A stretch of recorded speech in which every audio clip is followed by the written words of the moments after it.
Good afternoon, everyone. Welcome.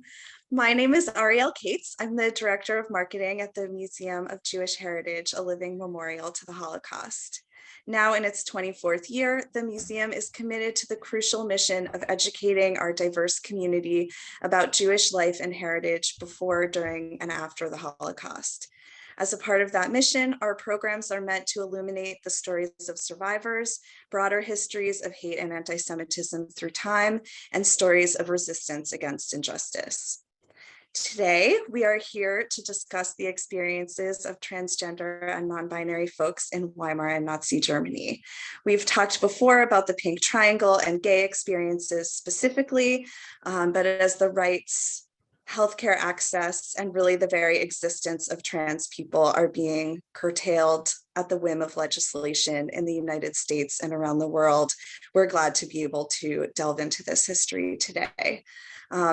We're so pleased to have such an international panel of scholars here to bring us many different perspectives, experiences, and languages about a topic that is dear to each of us in different ways. It's tricky to talk about people in the past with contemporary language that didn't even exist at the time.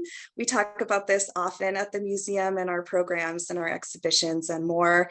So I'm very grateful to our panel and to all of you for being here to navigate and explore this with us. I'm also so pleased to be here with my beloved congregation, Beit Simchat Torah, our co-host for today's program.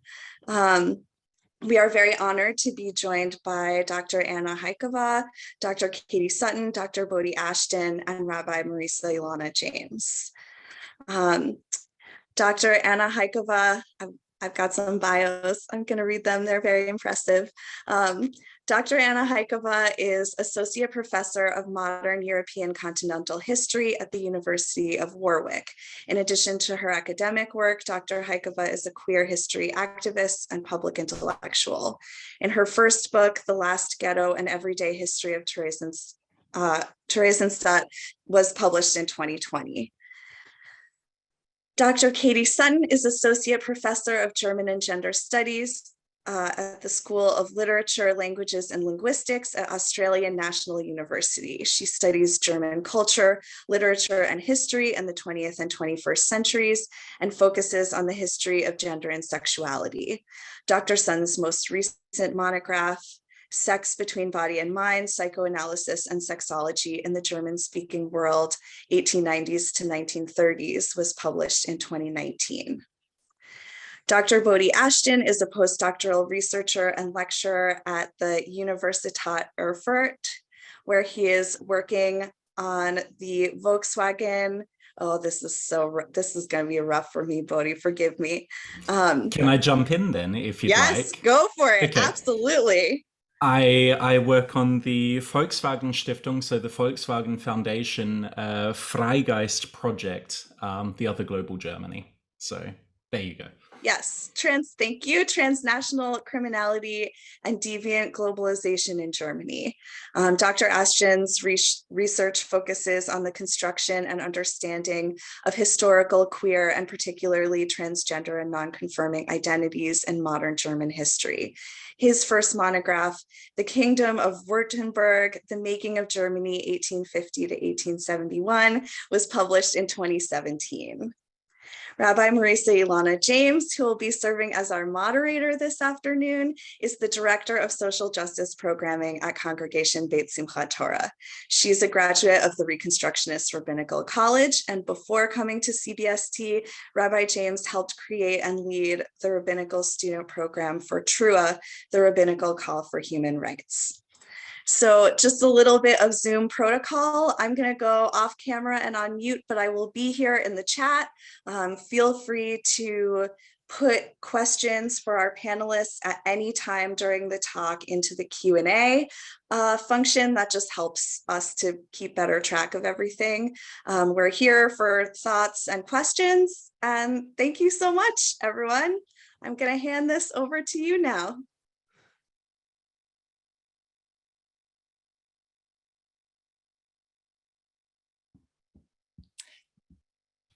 Well, thank you so much, Ariel, for that really great introduction. Thank you also to Sydney Jaeger for her organisation and to Rabbi James for hosting today. So as Ariel just said, I'm an Australian-based historian of early 20th century Germany, and I focus especially on the history of gender and sexuality in the Weimar Republic. I myself identify as queer, non-Jewish, non-trans, but with a long affinity with gender queerness, and I'm happy with both she or they pronouns. So I'm going to get us started with a bit of background on the rise of queer and trans communities in the Weimar Republic. And this was, of course, a really dynamic, a really tumultuous time in Germany following the end of World War I and the signing of that country's first democratic constitution. I realise that an important part of what we'll be discussing today is the ways in which trans or transgender and gender diverse individuals were targeted under National Socialism. And this is something that Bodie and Anna in particular will speak to in a bit more detail. But I wanted to spend a few minutes pointing to the really diverse and quite thriving trans subculture that had begun to emerge in Germany by the mid to late 1920s, and especially in the capital of Berlin. So I'm just going to attempt a screen share. I hope that's working okay. So this is an image of young trans man Gerd Cutter, and it's from 1928. Cutter was an apprentice carpenter. He was 18 years old at the time this photo was taken and was living in the working class suburb of Britz. So he'd gone into the Berlin police headquarters to apply for this piece of identity documentation, which declares him as known as wearing men's clothes. And as you can see, it's got the official stamp. It's been signed by the Commissioner of the Criminal Police. And the idea is that it would protect Cutter, who had been assigned female at birth and raised as a girl, from possible arrest under Germany's gross mischief or public nuisance laws. So basically to protect him against potential charges of cross-dressing. It was an example of what was known colloquially as a Transvestitenschein, so a transvestite certificate or pass.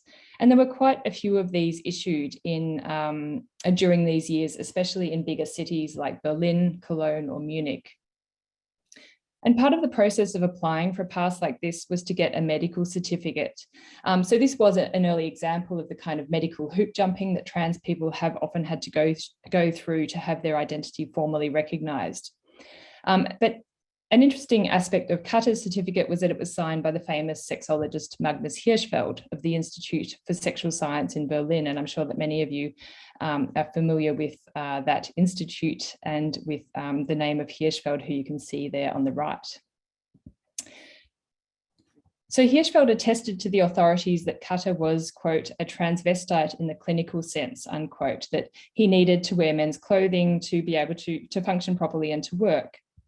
And I'm very aware, as Ariel also indicated, that transvestite is not the term that we use today for gender diverse people. Some people would consider it today offensive. Some people could see it as focused too much on clothes or cross-dressing.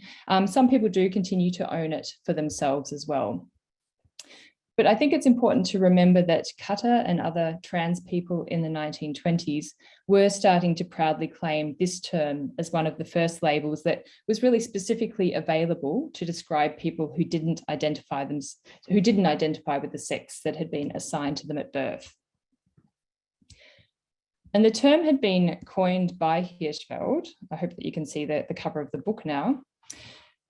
He'd also come up with other terms like third sex or sexual intermediaries. And in 1910, he published a book on this topic, as you can see here.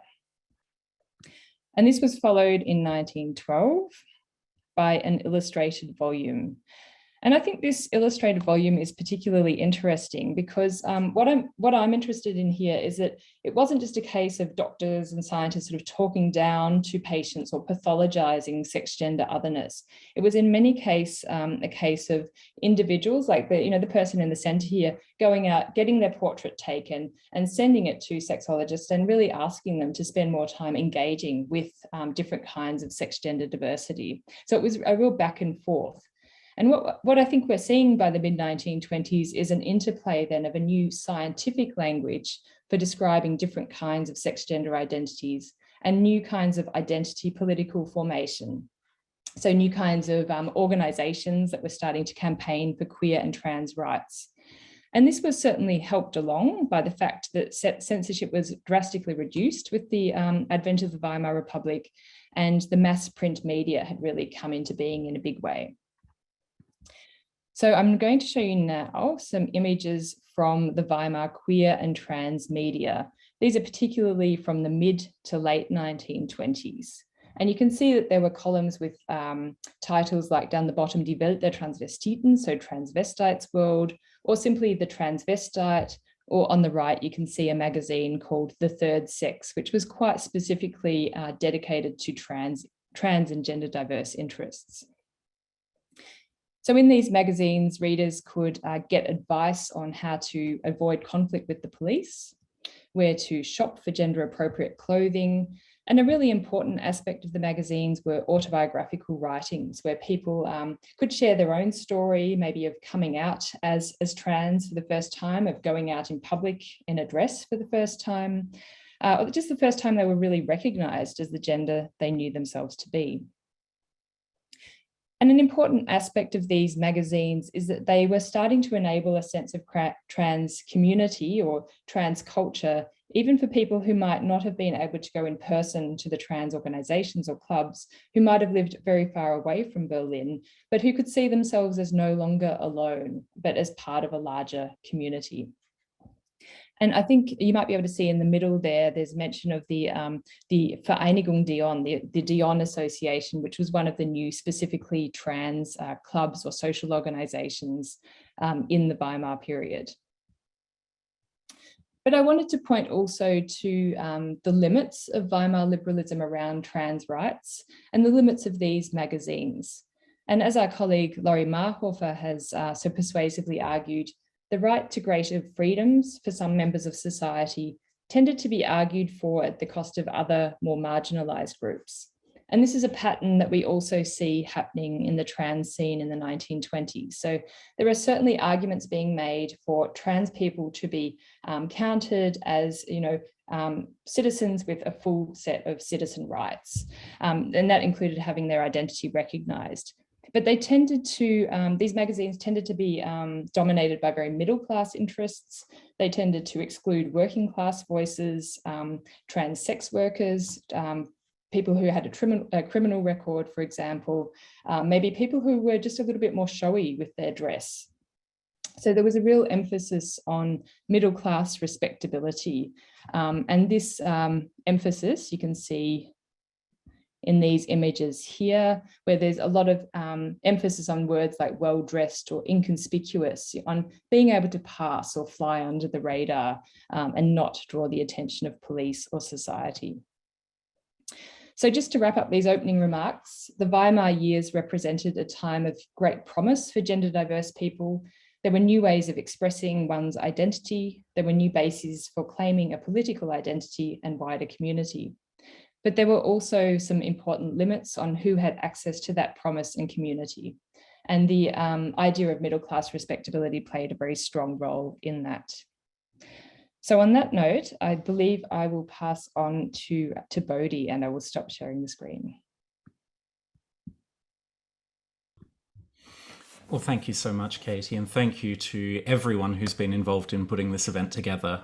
It's a remarkable thing to be doing, especially as Pride Month has just started, of course, and this is obviously something that's very dear to all of our hearts. I, just by way of brief introduction, my name is Bodie Ashton. I generally go by he, him pronouns. I myself identify as being genderqueer.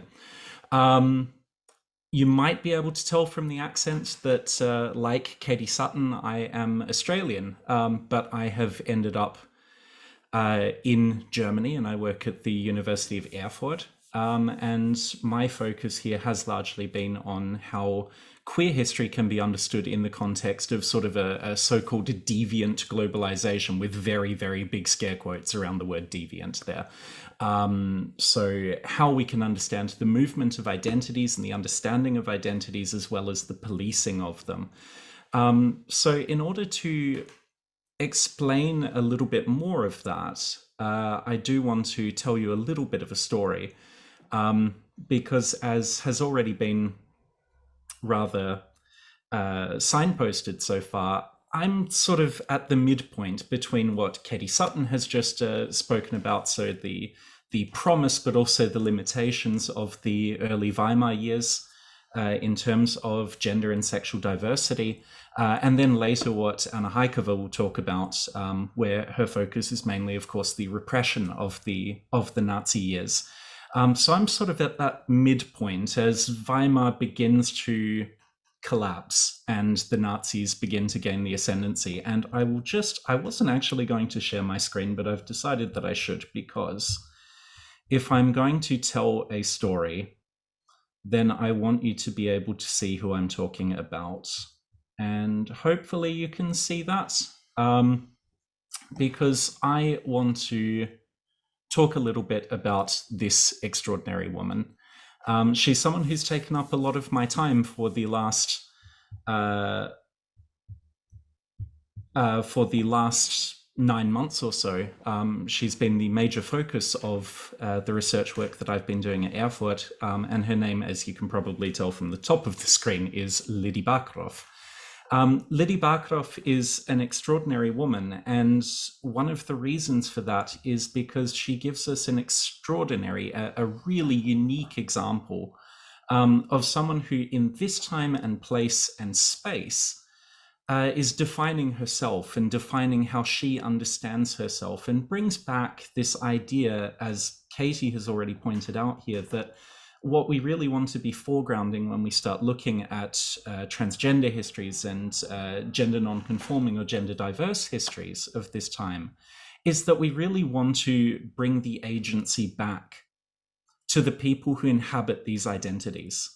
So all too often what we have done in the past, and we continue to do this in many ways, is that we've sort of given the keys to defining an identity to people who are not part of that identity.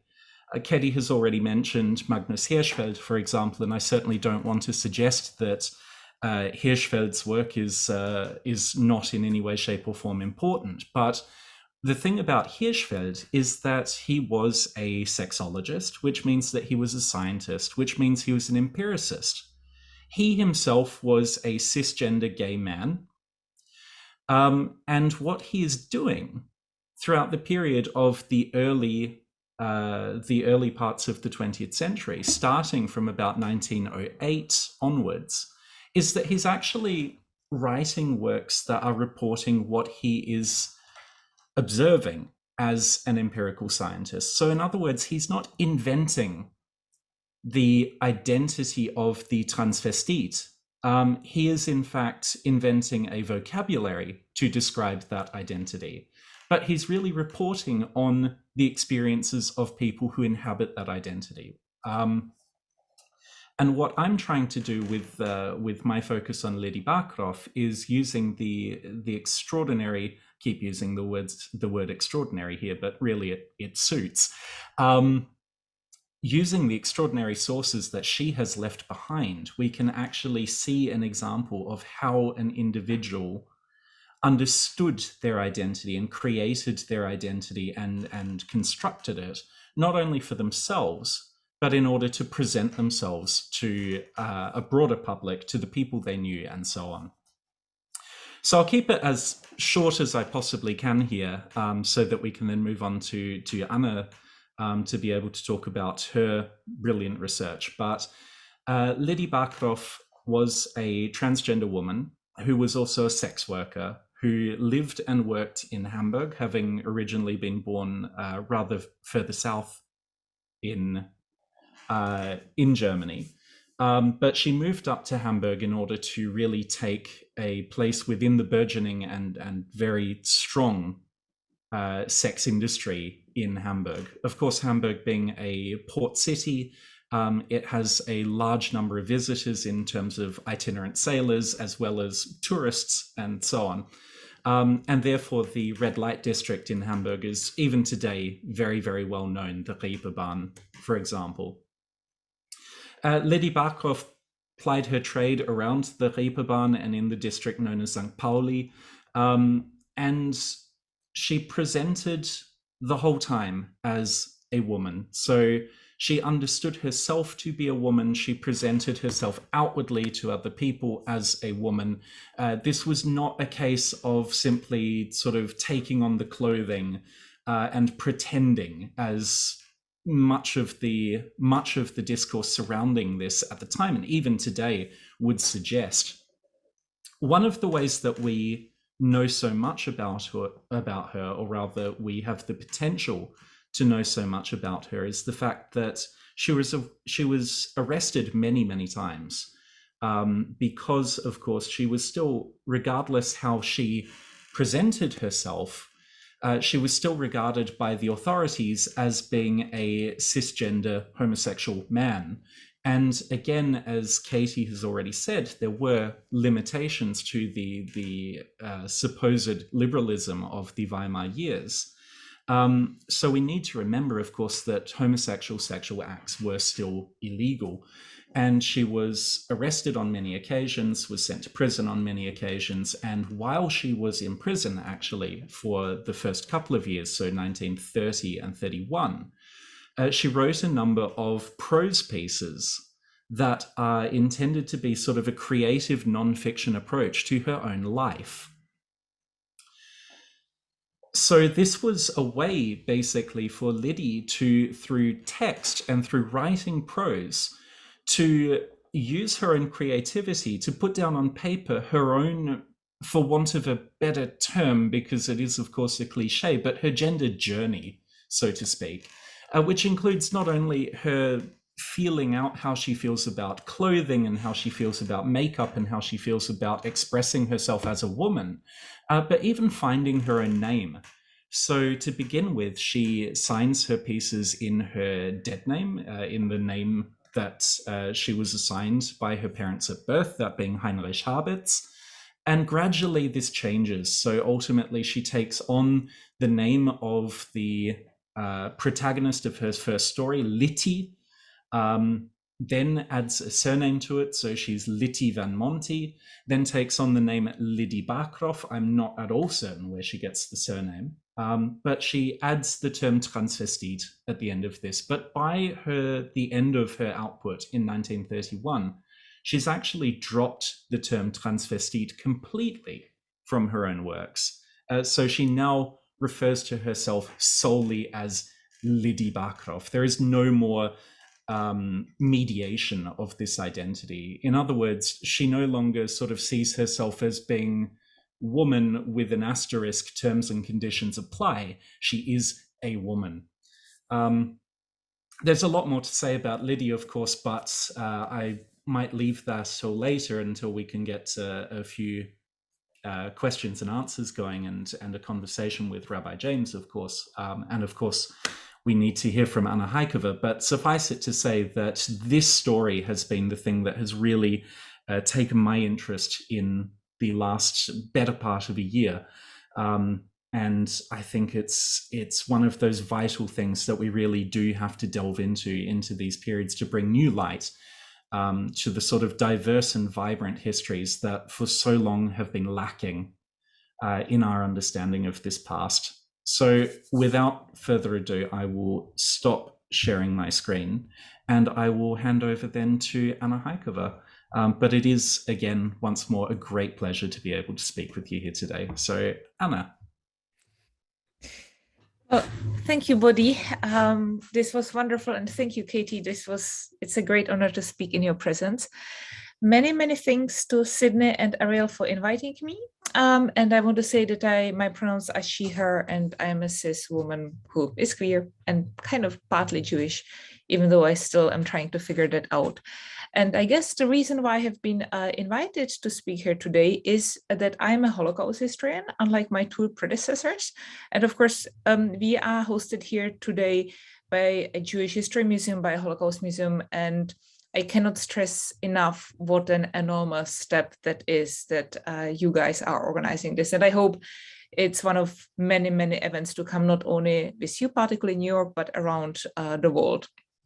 And you have already mentioned that, Ariel, I work in my second project after Simchat on queer Holocaust history. With that, I explore Jews who have been persecuted by the Nazis as Jews in ghettos, concentration camps in hiding and elsewhere, who spent the war in Nazi-occupied Europe. That is people who stay after 38 or 39, who either consensually or romantically or coercively participate in same-sex desire, romantic relationships, and so on.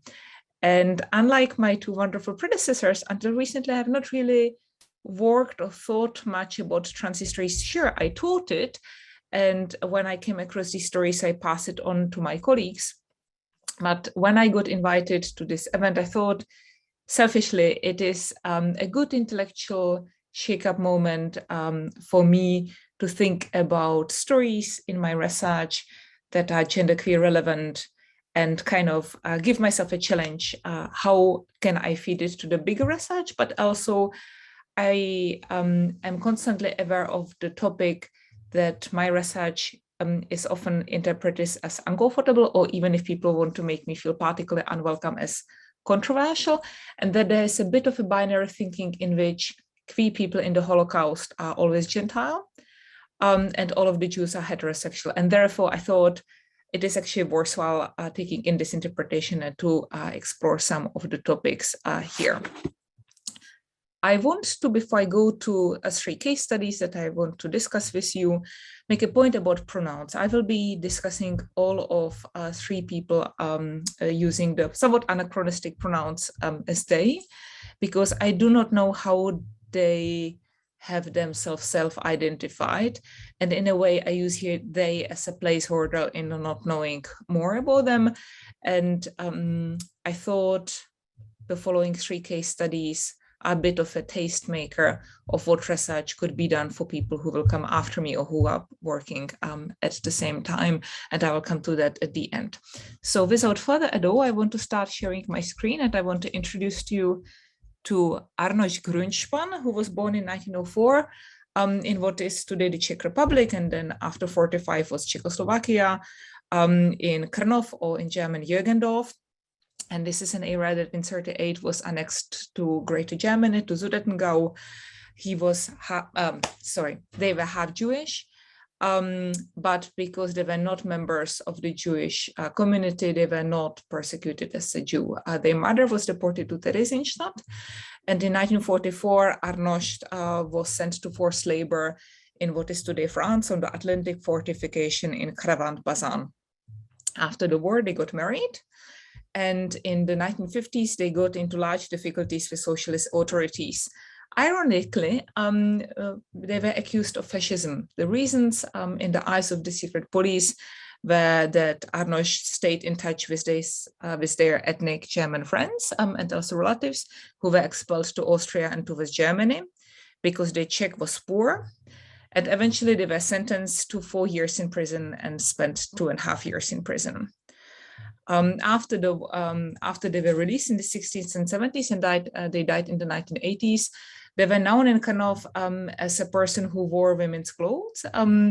But what is important here and what is so inspirational, and that kind of gets you a bit of a sense of what fragments we deal with, not only when we get to queer Holocaust history, because now I've been working on that the last 7 or 8 years and I have somewhat more of sources, but these are the fragments of fragments.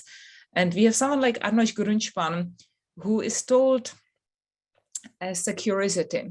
And I find it also difficult sharing these images in a way that do not make fun of them, but see them for whoever they self-identified. What is important here and what I can share is that we know from the memories of the physician who led the Krnov hospital that when Greenspan was ill, they insisted on being a patient in the women's wing.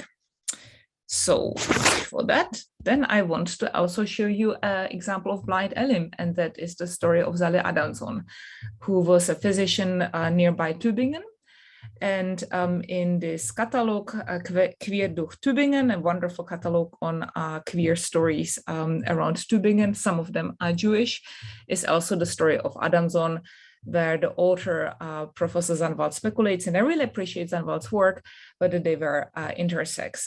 I was very curious when I heard about the story after it was published, because Adamson died briefly after the deportation to Theresienstadt. And I looked at the article very closely. By the way, it was not so easy because, as so often German publications, you cannot get it through interlibrary loan. So eventually I had to get a friend in Tübingen to sneak into the museum shop and photograph the article for me, because the only other way would be shelling out €50 and buying it. And we are not that well paid in the UK, I'm afraid, I have to say. And what turned out that Adamson, who was Jewish, was deported to Theresienstadt and was murdered or died of the conditions very briefly afterwards. You have the separation between the first traditionally male name Zale, that is here Zale Zara with the enforced female middle name Zara, and Geschlecht gender weiblich. But then the Beruf, the profession, is Arzt, physician, male physician rather than female physician. And traditionally, everything we know about Adamson is that they were male. When I looked at that, I was a bit taken aback because when they died in fall 42, this is the moment of the hands down highest mortality in the Theresienstadt transit ghetto, when there are thousands of people dying every month. And this is not the only case of a death certificate where you come across errors, even errors in gender. And in the situation where the only evidence leading to any information about genderqueerness, about intersexness, or whatever about Adamson is the mistake in the death certificate, I would be very, very careful. At that moment, I picked up the phone and called Zandwald and said, is this the only evidence you have? Because I have seen other death certificates where the gender was erroneous simply because the Jewish functionaries were filling out such heaps of them every day.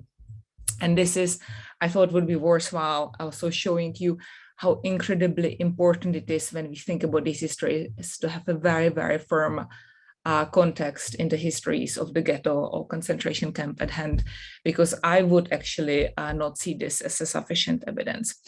So, and with that, I want to come to my last example. That is the position of the clown and female impersonator Hambo, or Harry Hyman. And that is an example of a queer and possibly gender non-conforming or genderqueer person in a victim society. And their complicity disturbs the neat sexual and gender categories in which the prisoner society operated. Katie, you have already mentioned Laurie Marhofer's work that already pointed it out for the Weimar Germany. Now, we know from the work of Rainer Hahn that some female impersonators self-identified as heterosexual, but those who had sex with men were often persecuted, castrated, sent to concentration camps, and some of them murdered. Harry Hyman, who was born in Berlin in 1907 from a family from Schleswig-Holstein, was lucky and escaped that fate, but their life was not a lucky one. They grew up in a middle-class Jewish family and trained as an opera singer at the University of Music in Berlin. After their education, they started working as a clown under the nickname Hambo, specializing as female impersonator. They were attacked by the SA, by the stormtroopers in 1933, escaped to Finland, and went from there to Denmark.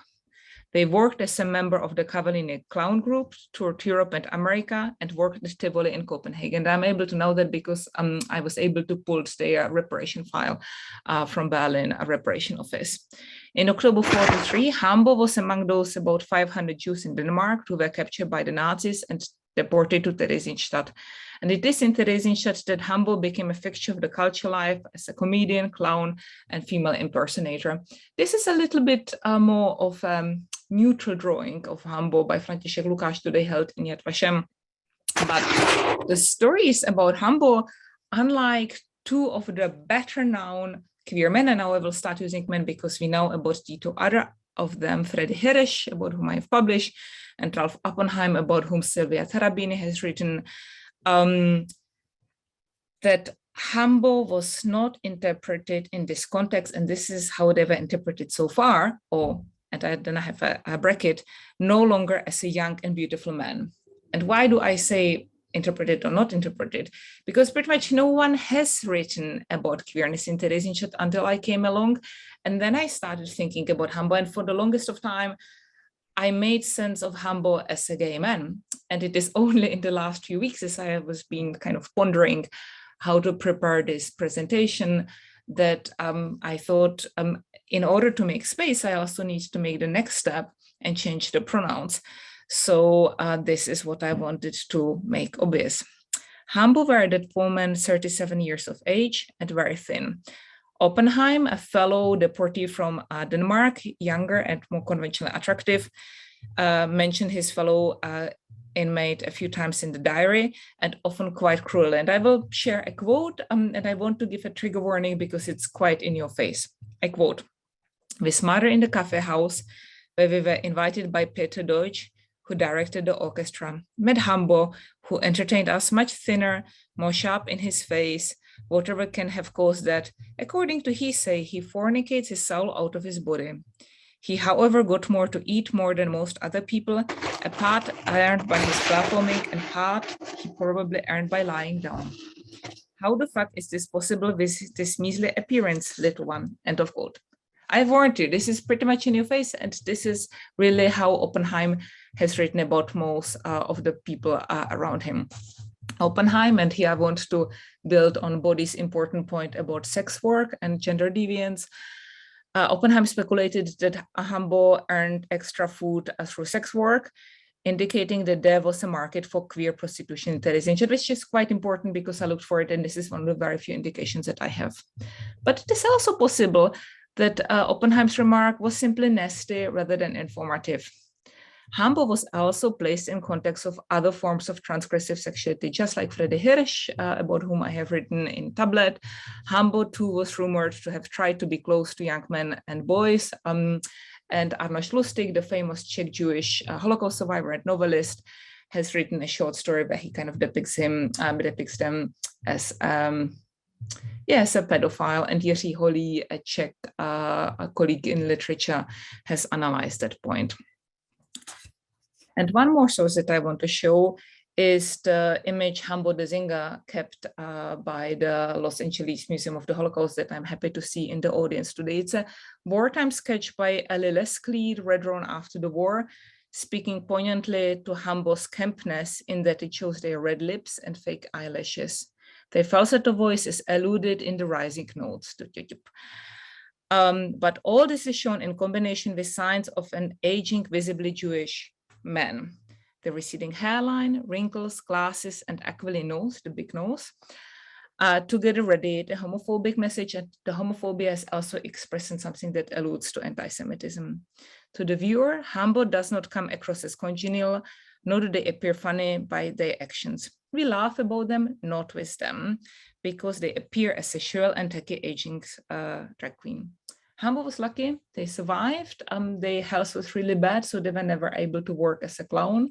Again, we know from memories of a fellow survivor and friend that they closed a marriage of convenience. But then when I looked for them after they passed away in 1995, and I published an article in a big Danish newspaper, I got only one letter that was already very confused because the letter writer was so old. So like so often, what we have are gaps, silences, fragments, and illusions. And with that, I come, and I have spoken too long, to a conclusion. As you have probably already suspected, I do not necessarily have answers. I want to join the work of Katie, Bodie, Zoe Nunn, or Laurie Marhofer that is immensely inspiring and will help us push how to reach the things that have become so familiar to us and that I've tried to defamiliarize, and you hear me also struggling with the pronouns as hard as I try, to reanimate and to rethink how we think about gender belongings and to read them against the grain. There is, similarly to Laurie Marhofer's work, a fatal interconnection in judgment of prisoner society in the construction of sexual and gender deviance that can touch on homophobia, as my former student Uta Rautenberg has pointed out, but it is even more in your face on the example of Hambo for people who could be read as genderqueer. And finally, trans history, if we continue applying it, I think can help us a lot about the mechanics and the mentality and the judgment and the rules of the enforced society of Holocaust victims. Thank you.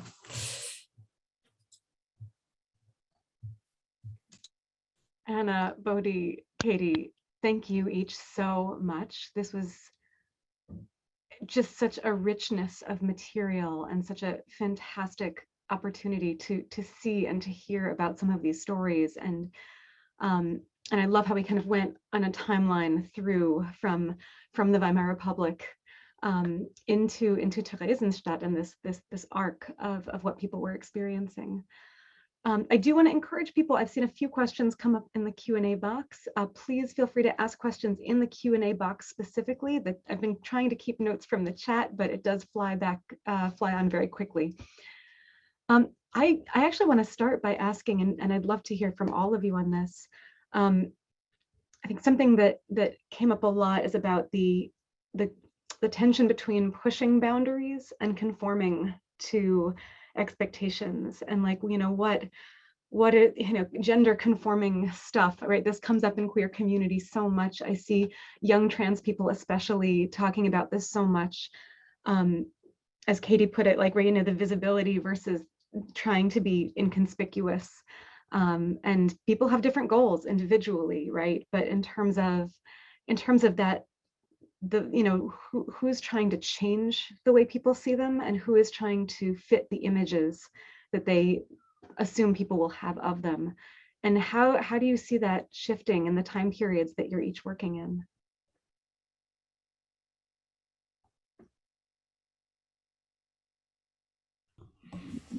Who wants to start? Does it have to be me? Okay, apparently it's me. I think this is an absolutely vital question to ask, not just as you point out, Rabbi James, not just historically, but also in a contemporary sense.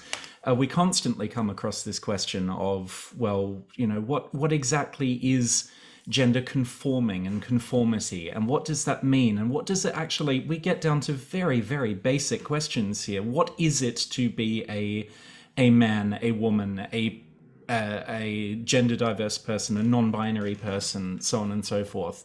And I think one of the things that often comes up, especially in the contemporary sense, as I've seen on many occasions from critics of, you know, the sort of reactionary critics that we don't really want to spend too much time paying any attention to, but this idea that trans people basically are playing to the stereotypes of the genders.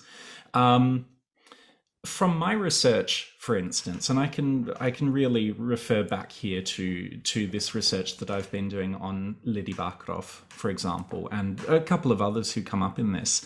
Liddy Backroof is, I'll use that word again, an extraordinary example. You'll get sick of the word extraordinary by the end of this, but she's an extraordinary example primarily because of the sources she leaves behind. And there, what we see in that is not a straightforward, I'm a woman, therefore I will put on lipstick and I will wear stockings and I will whatever. It's a much, much deeper engagement with who she is as a person, where she begins by engaging with who she understood herself to be before she attempted to construct this identity for herself. An identity is always constructed. The way that we approach how we understand ourselves and how we present ourselves is always some sort of construction. And so she engages with her understanding of herself as previously Heinrich Habitz, and then what parts of that Habitz identity are important to her in her actual understanding of self as Liddy Backroof. The reason I find these creative nonfiction pieces that she writes so exciting to work with is just how deeply they go into these really intimate questions of not just, you know, what is it to be a woman, but what is it to be this specific woman named Liddy Backroof at this specific time in this specific place. And I think that this is something that we can definitely apply to the history, but also to the contemporary setting, that each one of these stories is an individual story. Thank you.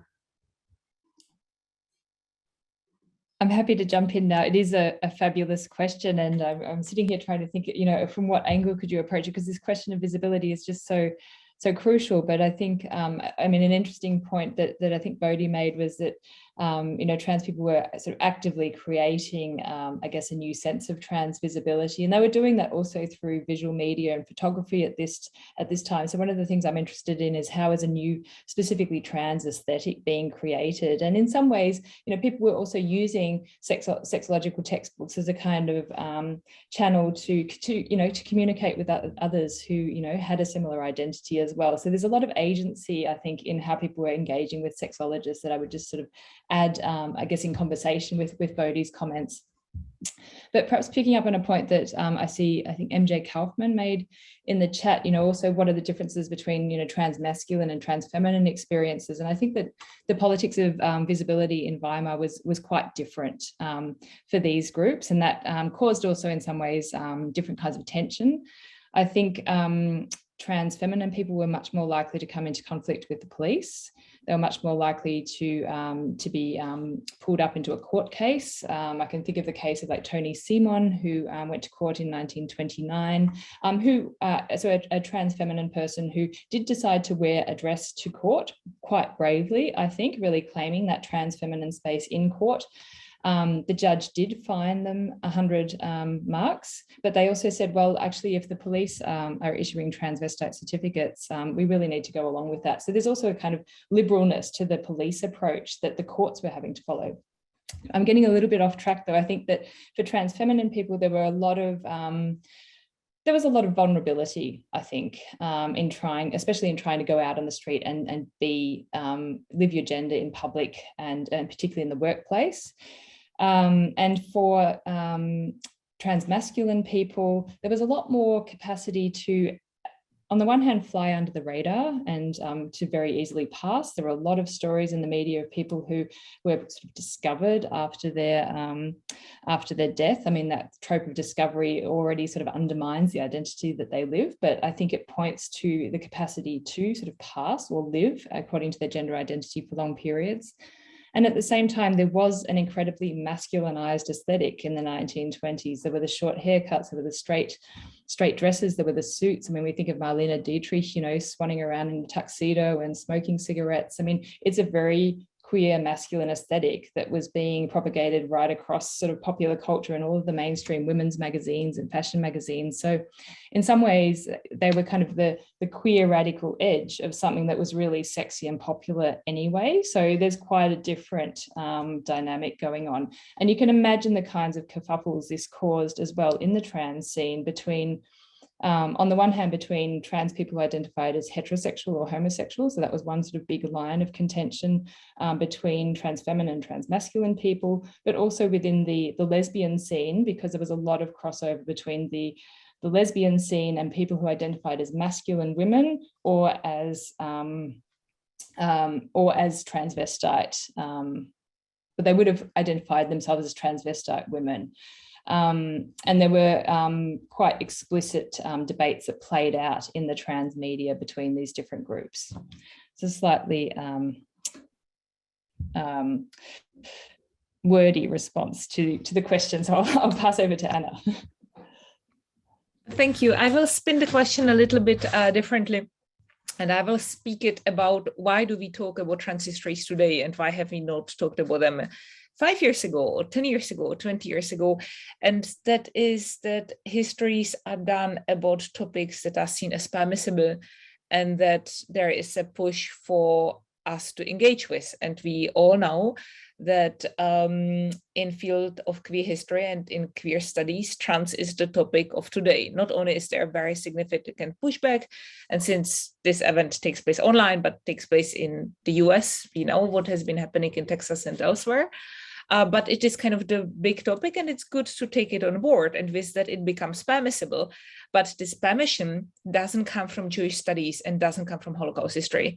It definitely comes from gender history, and it's kind of good to be quite aware of that. I also saw a very good point from Jake Newsom, and I have myself experienced quite significant pushback on my work that is not on trans history, it's on queer history. And then it was the solidarity and support of my colleagues, of Katie and Bodie and Jake Newsom and Jana Funke and others who are here today, who enabled me to carry on because they created the space for it. So what I want to say with all that, we all who are here today carry the responsibility, but also have the possibility of creating this as a valuable research space. But it is also quite a burden to carry. We cannot just drop out, because suddenly when you have 20 people working on that and 2 people drop out, then it's just 18 people. So this is not just your research, like working on, Jewish housewives in 19th century Hamburg. This is really a research where we are creating the oxygen that we live in. And I did want to put it out on the table, even though I know that Katie and Bodie are very aware of this topic. Yeah, and I'll say that I think one thing I was aware of coming into this is, as you were each presenting these stories of individuals, just how remarkable it is that we have stories of individuals given how much was destroyed. I feel like that's something that, that history does pop up every year, that it was the Institute for Sexualwissenschaft, the Magnus Hirschfeld's Institute for Sexual Knowledge, that that library was one of the first to be destroyed in the book burnings. And so even thinking about, and some of the questions coming up are like, how do you find this material? Is any of this material available to read in English for a non-academic? I guess that's a question that I'll put to you. I mean, so I saw one link in the chat, but if there are ways to find these stories, and how do you find these stories?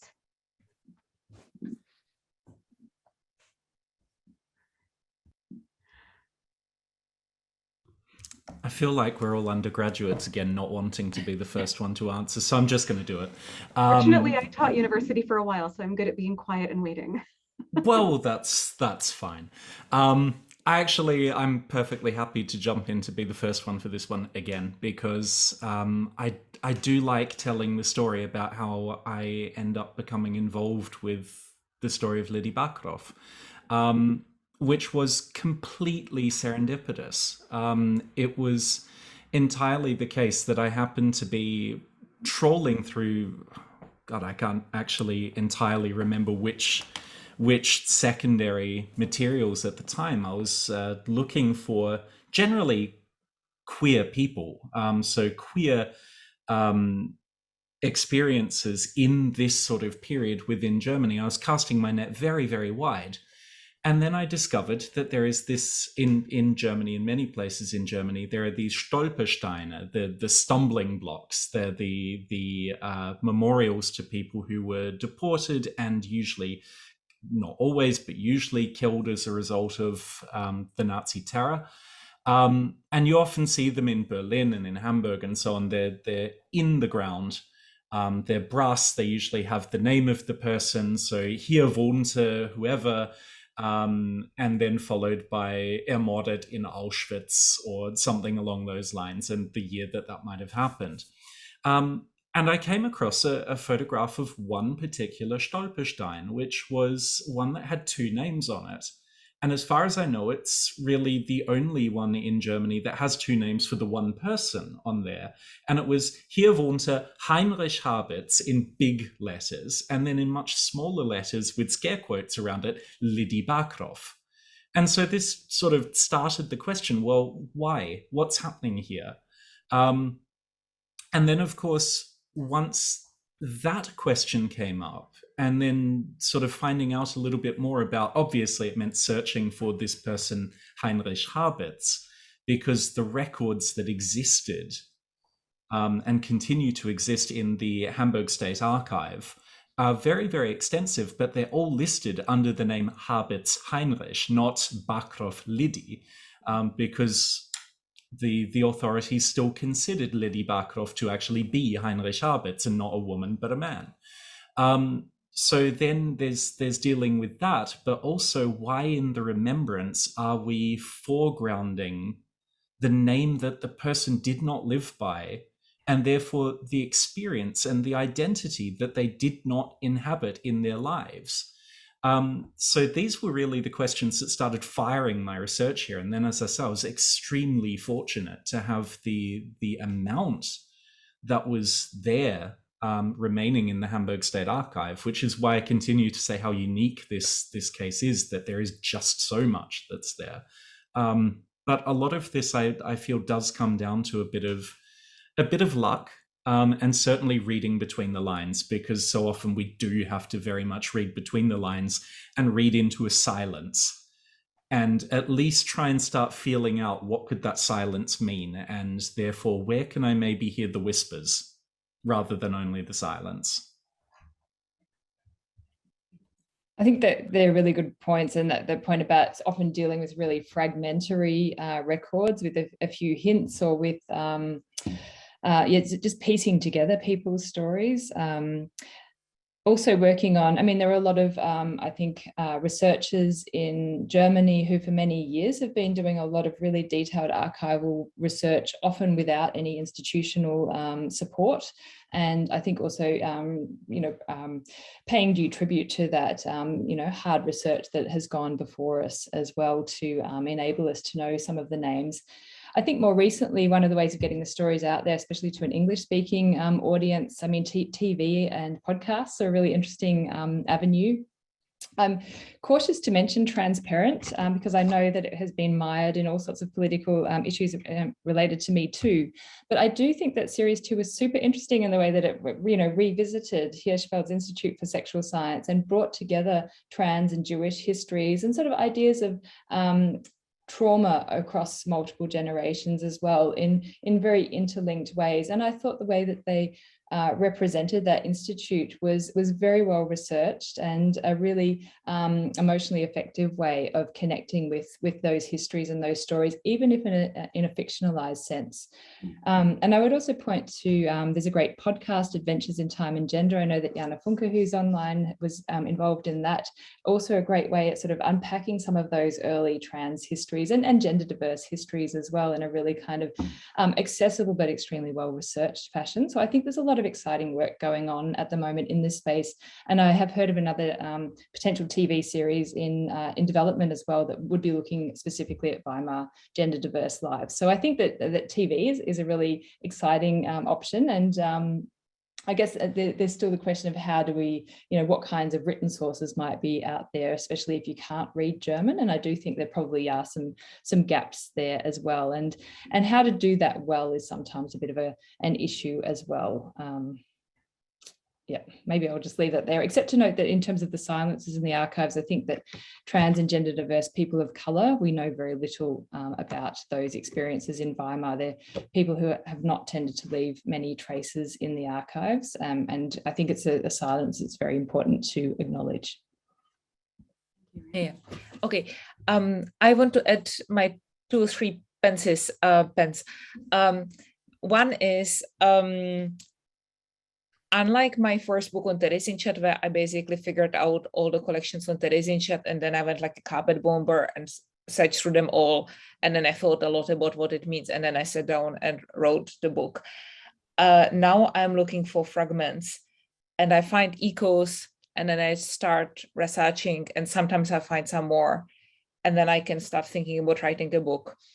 And basically half of my case studies are things that friendly colleagues who most often do not work on anything queer at all just sent my way, because otherwise it's looking for a needle in a haystack. And then imagine you are looking for this needle in a haystack, and that's just queer desire. When you start looking about trans topics, it will be 10% of that. I have something like 50 case studies for same-sex desire. And of that 3, that's the totality of what I found. Of course, I have a Central European bias because I don't read Polish very quickly. I don't speak any Yiddish or Hebrew. But that is something where one could look, but you definitely need to build on your colleague support. The good news is people largely are incredibly collegial and helpful. The second point that I want to make is on what I would call stuffing the goose. Quite often I meet younger people of the age of my students who want to have the trans faiths, who want to listen to stories about people of color in the concentration camps, and we know that they were there, but if there are no sources, we cannot write these histories. And I think it's important to write the exhibitions and the histories with the sources we have. there is, for example, I think somebody wrote in the chat this beautiful novel from Dachau, and it's a very important and productive way to reimagine these stories. But as historians and as scholars, we work with the sources that I had, and they just are almost none of those sources, at least from what I have seen. My last point about television and podcasts and graphic novels, and what I'm about to say, since Katie and Bodie spent a lot of time with me on Twitter, they know that my favorite beef is that people who produce these for TV come to scholars and kind of expect we will be so grateful that somebody wants to put our stories for wide audience that we would just fork it over without much of a payment or maybe a tiny line. And that's just really not fair. And people who have been working for the longest time on these histories and who have experienced significant backlash and have been having difficulties getting jobs. And, you know, the three of us are pretty smart, and, you know, Kitty's incredibly accomplished, but it's not like we have a chair at the Ivy League university, and Katie deserves to have one. So it is important to not to just get, you know, £10 an hour. And I do want to give a shout out to the 100 people who are listening here. We need to have the same pay like Timothy Snyder and the others, not only because queer and trans histories are the hot topic right now, but I would also quite like to be paid in the hot level end of rent. Right, how we invest in making these stories available, how we invest in making sure that this research happens. Right, I think, and I wanted to say how grateful I am to the Museum of Jewish Heritage for investing in this panel today, because we've had 120 people over the course of this hour learning these stories. And even with the gaps, even with the lack of, I so appreciated the note about what it means to give agency to people, right? So often we learn about people who are queer, people who are Jewish, people who are disabled, right, in early Germany through the lens of what happened to them, and through the lens of who was keeping the records of the terrible things that were being done to them. And bringing these stories from their mouths. And I understand that we have it's hard to find the primary sources about a lot of these people, although I'm deeply curious now about Liddy and these writings. But even just being aware that looking at these photos, right? I feel like the photos that people sat for and took these portraits as who they are is one of the best texts we could possibly have, where they're really saying, this is the lens through which I want you to see me. And so even if I feel like, you know, I, as a rabbi especially, I always want stories, I want written texts, I want lots of words. And yet, you know, when somebody is sitting for a portrait photographer and saying, here's what I look like, and here is how I want you to take this photograph of me so that other people see me the way I see myself. I think that's so important historically, and also for the present moment. As we were talking about earlier, I spend a lot of time on Twitter, and people have a lot more of an opportunity these days to present themselves to the world through their own lenses. And that's something incredibly valuable that we have now. Ariel, I am aware that it is 1:05, and I just wanted to check in and see how we are doing with Q&A time. Oh, and Hello. I Hello. actually think that this observation is a really beautiful place to wrap this. I am so wildly grateful to all of you. I can't wait to continue these conversations with you and with others, the scholars that you've mentioned, the books that you've mentioned. We're going to gather a bunch of this information and include it in our follow-up email from this program, which will also include the video. Please share it as broadly as you please. And also just a short survey, because we always love everyone's feedback about our programs, how to make them better, etc. I'm so grateful to take the time to think about all of this and to start Pride Month in this way with all of you. Your time and your knowledge is incredibly valuable. And I thank you all so much for sharing it. To those of us who joined us, thank you so much for being here, for your feedback, for your questions, for your participation in the chat, and for your work and existence in the world. So grateful for that. I will say that public programs at the Museum of Jewish Heritage are free and open to the public, but we always love donations to support our work. You please consider making a donation. The link is mjhnyc.org/donate. And please check out our upcoming events at mjhnyc.org/events. We are here planning as many conversations as we can about Jewish heritage and Jewish life before, during, and after the Holocaust. So yeah, thank you again, everyone from all time zones. Have a good afternoon, have a good evening. And happy Pride Month. Happy Pride. Happy Pride Month.